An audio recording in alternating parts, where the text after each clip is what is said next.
আসসালামু আলাইকুম গাইস, চলে আসলাম তোমাদের সাথে ভর্তার রেসিপি শেয়ার করার জন্য। আগের ভিডিওতে বলেছিলাম যে তোমাদের সাথে ভর্তার রেসিপি শেয়ার করব। যাই হোক, এই যে দেখো আমি টমেটোটাকে আগে ভেজে নিয়েছি। আমি সব গুছিয়ে গাছিয়ে নিয়েছি, কেটে কুটে নিয়েছি সব। সেটা আমি তোমাদেরকে দেখালাম না, কারণ ওইসব দেখাতে গেলে ভিডিওটা বড় হয়ে যায়। সেই জন্য আমার চ্যানেলটাকে একটা লাইক করে দিবে, কমেন্ট করে দিবে, শেয়ার করে দিবে, সাবস্ক্রাইব করে দিবে। টমেটোটাকে একদম পোড়া পোড়া করে ভেজে নিব, একদম পোড়া পোড়া না, মানে ভেজে নিব। যাই হোক, এই যে দেখো আমি এগুলোকে ভেজে নিচ্ছি। তেলগুলো খুব ছিটছে, পানি আছে সেজন্য। এই যে দেখো আমি দুটো উপকরণ নিয়ে নিয়েছি এখানে।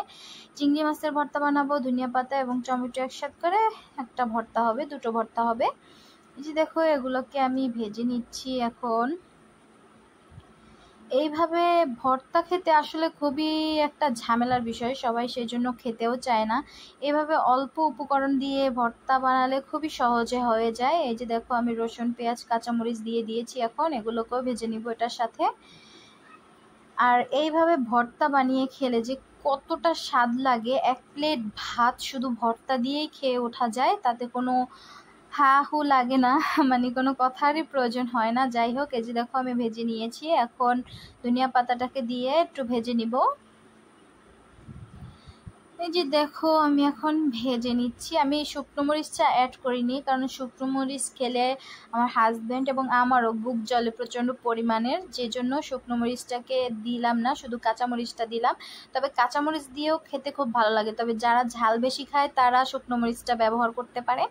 এই যে দেখো আমি এটাকে ভেজে নিয়েছি, ভাজা শেষ হয়ে গেছে। এখন আমি এই যে চিংড়ি মাছের জন্য এগুলোকে ভেজে নিব। এখানেও সেম রসুন, কাঁচামরিচ, পেঁয়াজ নিয়ে নিয়েছি, এগুলোকে ভেজে নিব ভালো করে। যে দেখো প্রায় ভাজা ভাজা হয়ে গেছে। এখন আমি এগুলো, এই যে চিংড়ি মাছ কুটে রেখেছিলাম, যে পুঁই শাক রান্না করেছি, সেই সাথে কিছু চিংড়ি মাছ আর চিংড়ি মাছের ছোস মানে মাথাগুলোকে নিয়ে নিয়েছি। যে দেখো ভাজা হয়ে গেছে আমার। এখন আমি এটাকে শিলনোড়ায় বেটে নিব। আগে আমি ধনিয়া পাতার ভর্তাটাকে বাটবো টমেটো দিয়ে। অবশ্যই এই ভর্তাটা আমার কাছে খুবই ফেভারিট, কারণ টমেটো ধনিয়া পাতা দিয়ে একসাথে মানে মিক্স করে ভর্তা বানিয়ে খাওয়া, আমি অনেকগুলো ভাত খেতে পারি। যা বলো আর না বলো, তার গোস্ত মাংসর চেয়েও, মাছ মাংসর চেয়েও খুবই ভালো, খুবই ভালো লাগে। তোমরা হয়তো বা জানো যারা ভর্তা লাভার আছো। এই যে দেখো আমার ভর্তাটা হয়ে গেছে, এরা একদম মিহিন করে বেটে নিয়েছি আমি। যে দেখো আমি এখন এগুলোকে উঠিয়ে নিচ্ছি। হাতটা আবার পুড়ে গেছে, সেজন্য কাছাতে কষ্ট হচ্ছে। যাই হোক দেখো তারপরেও কাছিয়ে নিচ্ছি, কারণ একটার ফ্লেভার আর একটায় চলে গেলে তাহলে তো বোঝা যাবে না, সেই জন্য একটু কষ্ট হলেও কাছিয়ে নিচ্ছি। এখন আমি এগুলোকে বেটে নিব। চিংড়ি মাছের, এই চিংড়ি মাছের এটাও খুবই স্বাদ লাগে, অনেক মজা লাগে, যা বলার বাহিরে। তবে চিংড়ি মাছের স্বাদটা এরকমের, বাট টমেটো আর ধনিয়া পাতার ভর্তার স্বাদটা হচ্ছে একটু টক টক ঝাল ঝাল, আবার একটু ধনিয়া পাতার স্মেল আসে, খুবই ভালো লাগে। যে দেখো আমি এটাকে দুইবার বেটে নিচ্ছি, কারণ চিংড়ি মাছের মাথা তো শক্ত হয়, সেজন্য দুইবার বেটে নিতে হচ্ছে। এই যে দেখো বাটা হয়ে গেছে আমার। যে দেখো কত মিহিন করে বেটে নিয়েছি, ভাতের সাথে মেখে একেবারে মাখো মাখো হয়ে খেয়ে আজকে খুবই ভালো লাগবে ভাত খেতে, খুবই সুস্বাদু হবে আজকে খাবারটা, আমার কাছে দারুণ লাগবে।